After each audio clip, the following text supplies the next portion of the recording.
کله چې اسمان چیرې کړای شي او د خپل پروردگار امر عملی کړي او د هغه حق هم دا دی چې د خپل پروردگار امر ومني او کله چې ځمکه وغوړول شي او څه چې په هغې کې دننه دي هغه د باندې وغورځوي تشه کړای شي او د خپل پروردگار امر په ځای کړي او د هغې سره همدا ښایي چې هغه عملی کړي هله به حقایق برملا شي.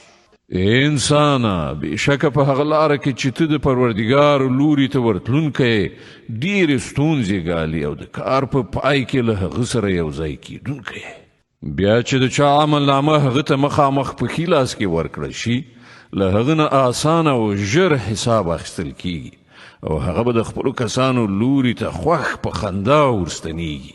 پاتې شو هغه څوک چې عمل نامه یې وروسته د شا لخوا ورکړل شي نو هغه به ژر مرګ وغواړي او د بلو لمبو اور کې به وغورځېږي. بېشکه په دنیا کې هغه په خپله کورنۍ کې بې اندېښنې او خوشحاله و. هغه انګېرلې وه چې زموږ خواته بیا ورګرځېدونکی نه دی. هو بېشکه د هغه پروردګار د هغه ټولې کړنې لیدلې. نو نه ده داسې زه د ماښام په سوروالي قسم خورم او په شپه او څه چې هغې راغونډ کړي دي او په سپوږمۍ چې کله پوره بشپړه شي تاسې به ارومرو پړاو په پړاو له یو حالت نه بل حالت ته تېرېدونکي روان یئ. بیا په دې خلکو څه شوي دي چې ایمان نه راوړي؟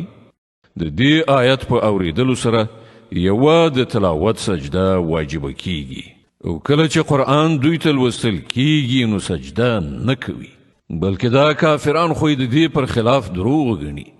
داسې حال کې څه چې دوی په خپلو عملنامو کې راغونډوي الله په هغو ښه پوهیږي. نو له دې امله دوی ته د دردونکي عذاب زیری ورکړه.